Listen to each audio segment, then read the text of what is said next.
Daniel capítulo 12, versos 1 e 2. Nesse tempo se levantará Miguel, o grande príncipe, o defensor dos filhos do teu povo. E haverá tempo de angústia, qual nunca houve, desde que houve nação até aquele tempo. Mas, naquele tempo, será salvo o teu povo, todo aquele que for achado inscrito no livro. Muitos dos que dormem no pó da terra ressuscitarão, uns para a vida eterna e outros para a vergonha e horror eterno. Eu quero que você preste atenção na sequência desses eventos aqui do tempo do fim. E aí você vai chegar a uma conclusão comigo. O tempo do fim não é para ser temido, mas sim levado a sério. Por que Daniel 12, 1 e 2 nos mostra que o tempo do fim não é para ser temido, mas para ser levado a sério? Se você analisar esta sequência de 3 eventos, é que aqui desconfigurou a numeração, mas é 1, 2, 3, tá bom? Primeira coisa que acontece em Daniel 12, 1 é o levantamento de Miguel. Nós sabemos que Miguel é um título, é um nome de guerra que Cristo utiliza no conflito contra Satanás.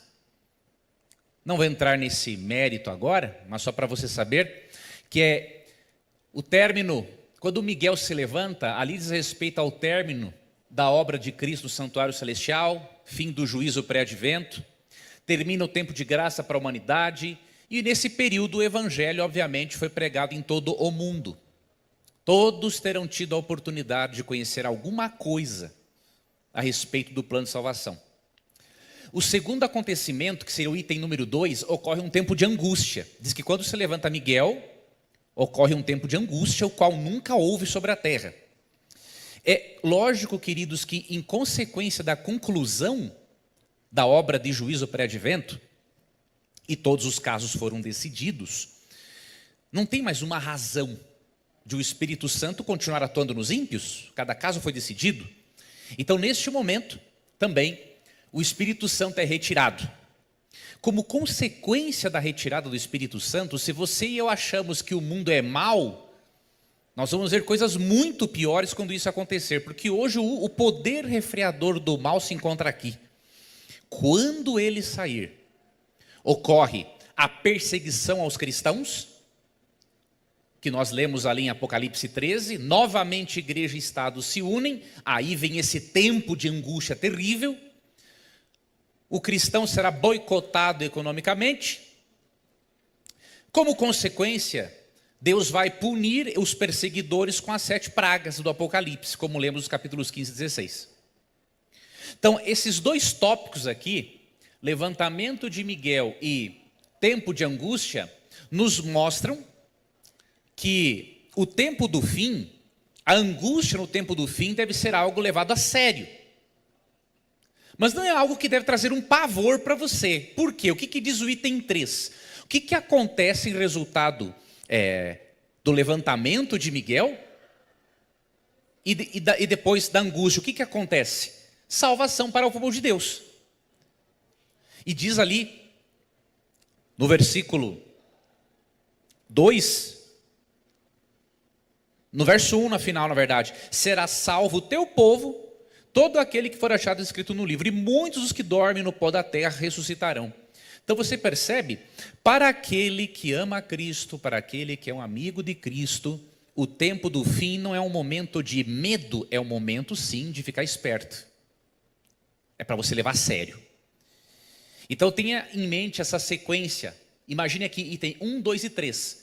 O item 3 é a salvação para o povo de Deus. E como consequência de tudo isso, apesar de neste intervalo ter um momento de angústia, o resultado final da conclusão da obra de Cristo no santuário celestial será o quê? A sua volta, a ressurreição dos mortos e a transformação dos vivos. Então você percebe por que o tempo do fim não é para ser temido, mas sim levado a sério? Porque se você ficar com medo, primeiro você está sofrendo antes do tempo. Segundo, você estaria demonstrando uma falta de confiança no poder protetor de Deus. Levar a sério significa o quê? Orar. E aí nós entramos aqui diretamente no tema. Quando Cristo fala da destruição de Jerusalém no ano 70, depois de Cristo, uma espécie de primeiro fim do mundo, né, para o povo de Deus, ele dá aqui um conselho que se aplica a todas as eras, especialmente ao nosso momento, em que vai ter aquele tempo de angústia de Daniel 12, 1 e 2. O que Cristo diz para você e eu fazermos neste período? Estejam sempre, na verdade antes, né? Antes de chegar esse período, estejam sempre atentos e orem para serem considerados dignos de escapar dos horrores que sucederão e de estar em pé na presença do Filho do Homem. Como parte do preparo, e como diz na linguagem jovem, não é? Para você ficar antenado e preparado para esse momento, você tem que orar. Então, a oração é colocada por Cristo aqui como algo de muito importante na escatologia.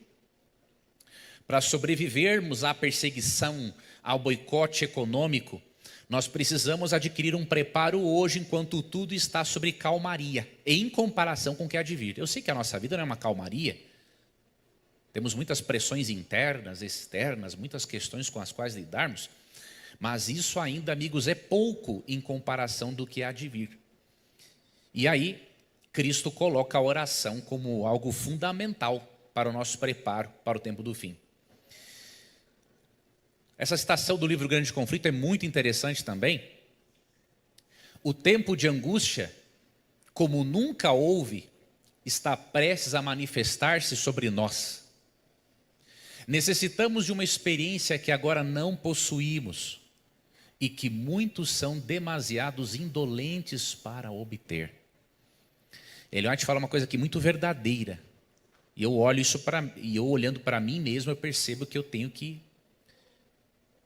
me antenar nisso daqui. Nós precisamos de uma experiência agora mais forte e íntima com Deus, porque se eu não estiver preparado para enfrentar as angústias, as perseguições, os dissabores da vida hoje, não será amanhã que eu estarei preparado para isso. E ela fala de uma coisa: muitos são demasiado indolentes, negligentes para obter este preparo. Nós temos que sair desta indolência. E você vai ver nessas citações a seguir agora, que a oração, o estudo da Bíblia e o apego à verdade são os ingredientes aí principais no preparo para a volta de Cristo para o tempo do fim. Tem outras coisas, mas eu quis destacar essas aqui com base nesses textos que eu selecionei para você. Vamos lá. Primeiro, veja como a oração e o estudo da Bíblia estão aqui interligados, né? O pastor Felipe Amorim falou sobre isso também aqui hoje. Agora, essa citação é muito importante. Apenas, preste atenção aqui no apenas, depois eu vou voltar aqui. Os que forem diligentes estudantes das Escrituras e receberam o amor da verdade, e estarão ao abrigo dos poderosos enganos que dominam o mundo. Sabe o que esse apenas indica? Que se nós não formos diligentes estudantes da Bíblia, ou seja, se nós passamos muito mais tempo com as redes sociais do que com a palavra de Deus, não vamos conseguir. Não é porque falta amor, graça e disposição em Deus, não é isso. É porque os enganos satânicos serão tão poderosos que, se eu não entender os bastidores que me foram revelados, óbvio, do conflito cósmico entre o bem e o mal, se eu não entender as estratégias de Satanás ao longo da história para destruir as pessoas e causar dor no coração de Deus, se eu não entender isso, eu vou ser presa fácil. Mas muito fácil. Não vou entrar nesse detalhe aqui agora, mas imagine quando Satanás falsificar a volta de Cristo. e os anjos maus personificarem mortos e se fazerem de que estão sendo ressuscitados pelo poder dele. Como é que o indivíduo não vai crer que aquilo é de Deus se ele não conhecer isso previamente e não tiver também um apego à verdade? Receber a verdade com amor é você gostar mais da verdade do que dos teus sentimentos e da tua própria lógica. Por mais que a tua lógica e os teus sentimentos contrariem a verdade, você vai ter consciência, não. Eu gosto de fazer isso que é errado, a minha lógica diz que é assim, mas a verdade diz isso, eu me apego à verdade, mesmo que eu queira fazer o que é errado. Isso que é apego à verdade. Você gosta mais da lógica de Deus do que da sua. Então o estudo da Bíblia, amigos, é muito, muito importante. Profetas e Reis, página 626, os cristãos devem estar se preparando para aquilo que logo irá cair sobre o mundo como terrível surpresa. E esta preparação deve ser feita mediante diligente estudo da palavra de Deus e pelo levar a vida na conformidade com seus preceitos. Que interessante.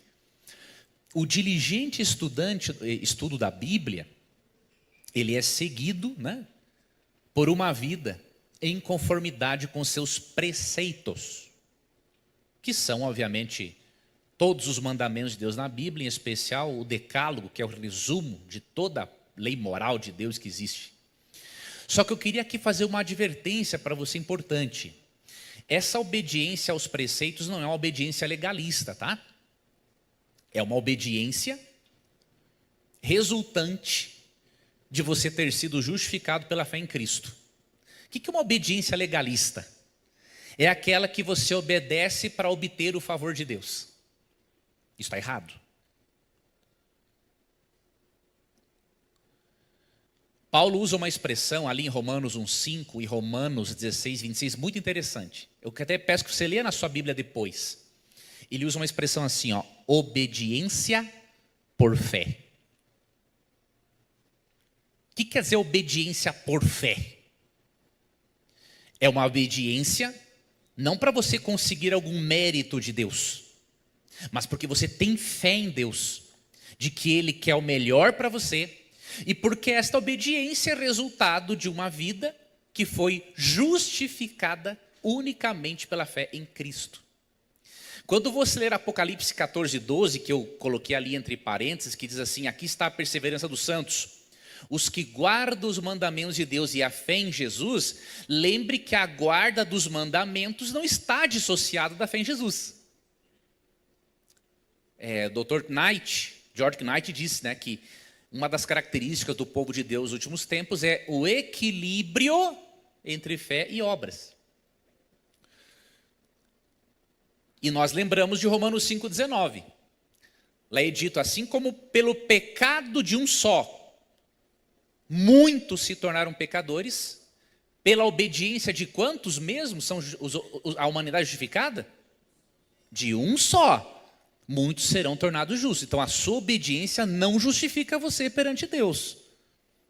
Você pode ficar hoje, daqui em diante, 100% do tempo sem pecar. Você ainda tem débito para com Deus. Então se não é Jesus Cristo, já era para você e para mim. Então esta obediência, essa conformidade com os mandamentos de Deus, não é para eu ser salvo, mas é porque eu fui salvo, justificado pelos méritos de Cristo, a obediência e a justiça dele foram transferidas para me livrar da condenação eterna, e como resultado agora eu passo pela santificação. E essa santificação envolve, como diz Hebreus 8:10, Deus escrever, imprimir esses princípios da sua lei no meu coração. Então você não vai simplesmente guardar o sábado no tempo do fim. Eu vou guardar hoje o sábado para eu não ter no futuro a marca da besta. Não adianta nada. A guarda do sábado vai ser um sinal externo de uma santificação interna pela qual você e eu passamos ao longo da vida inteira. É por isso que em Ezequiel capítulo 20, versos 12 e 20, o sábado é também um memorial da santificação que encontramos em quem? Em Deus. Porque o texto fala assim, santificar os meus sábados Para lembrar, né, que eu sou o Senhor que os santifica. Então a obediência é muito importante. Nós sabemos que o quarto mandamento terá um papel fundamental, mas lembre-se, você só vai aceitar o selo de Deus se internamente você passou por uma santificação ao longo da sua vida, como resultado da sua fé em Cristo e da justificação que você recebeu antes. Então é importante ter isso em mente. Ellen White também fala uma coisa muito importante na página 627. Devemos familiarizar-nos agora com Deus, provando as suas promessas. Devemos tomar tempo para orar. Queridos, por que ela diz que nós devemos estar familiarizados com Deus agora? Porque depois nós vamos precisar de uma força a mais, de um poder extra, diríamos assim, para resistirmos. É claro que nós teremos recebido a chuva serôdia, mas lembre-se que para receber a chuva serôdia, né, que esse derramamento especial do Espírito tem que ter um preparo anterior, né? Então é a tua vida de oração. Mas seja franco com Deus na sua oração. Vocês sabem que uma das coisas que eu aprendi, que me ajudou muito na minha vida espiritual, aprendi na terapia. Na terapia, num consultório de psicoterapia, se você quer receber cura emocional e ser ajudado, você vai ter que aprender a tirar sua máscara. Não tem jeito. Se você não tirar sua máscara, não tem como o profissional te ajudar. E ao aprender a tirar as minhas máscaras, eu aprendi uma coisa muito interessante. Que na oração eu também preciso tirar as minhas máscaras. Eu preciso parar de pedir para Deus para eu não fazer aquilo que eu quero fazer. Me ajude Deus a não fazer isso. Ah, mas eu quero fazer isso. Então, o que eu aprendi? Eu tenho que orar diferente. Deus, eu quero fazer uma besteira. Estou com vontade de enfiar o braço na cara de um indivíduo. Mas me ajude a não ter a vontade de fazer isso. Porque não adianta eu dizer para ele, Senhor, me ajuda a dar um soco nesse cara, mas eu estou louco para dar um soco dele. E na primeira oportunidade, vou partir no meio. Mas então tem que mudar. Senhor, olha, eu estou com esse sentimento pecaminoso, estou com vontade de fazer isso. Eu peço que o Senhor me ajude a perder essa vontade. E aí eu notei que quando eu comecei a orar a Deus mais francamente, além de eu me sentir melhor e mais leve, eu senti mais a atuação de Deus nas respostas às minhas orações, porque eu percebi, quando nós somos honestos com Deus, nós damos a Ele a permissão real para Ele agir. E aí ela fala também ali, devemos provar as suas promessas. Você precisa memorizar promessas da palavra de Deus para você usar tanto nos momentos agora de angústia quanto no tempo final. Não estou dizendo decoreba da Bíblia, não é isso. Você decora agora, daqui umas horas você esquece, mas internaliza o conceito.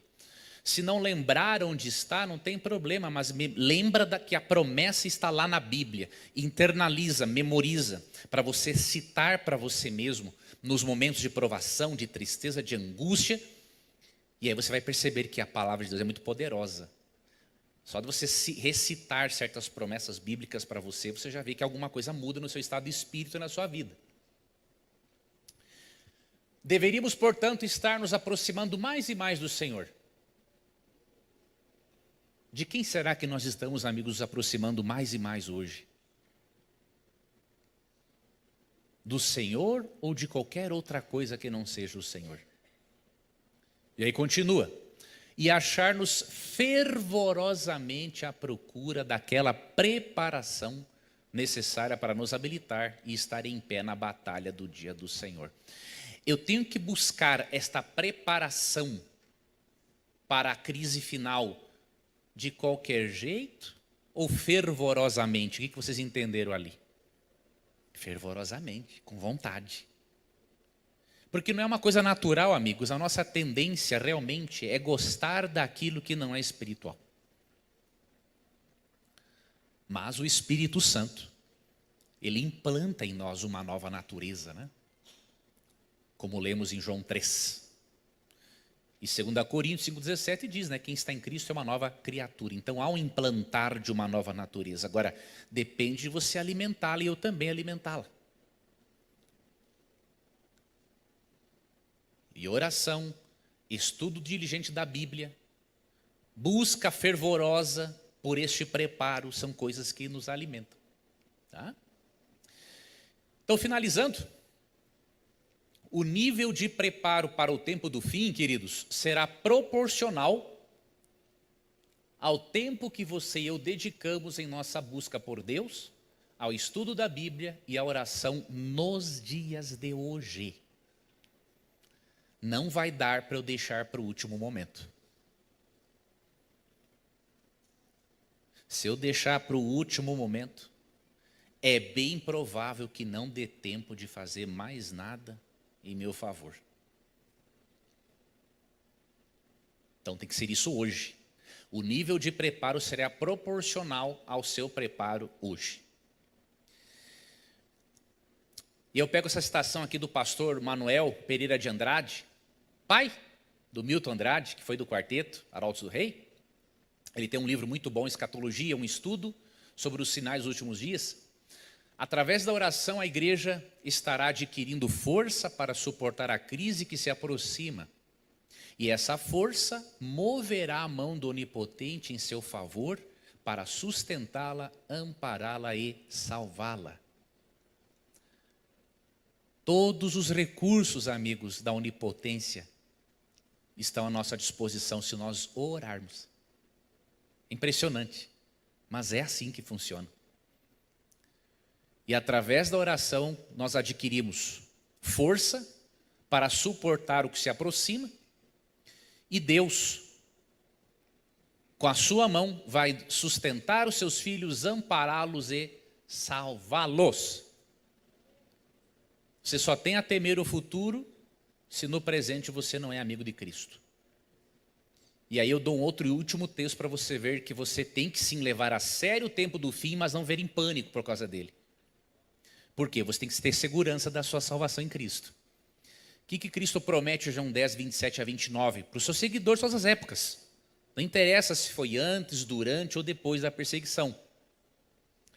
Minhas ovelhas ouvem a minha voz, eu as conheço, e elas me seguem.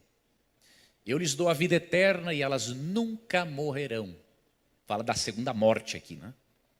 Ninguém pode arrancá-las de minha mão, pois meu Pai as deu a mim, e Ele é mais poderoso que todos, inclusive o diabo, obviamente.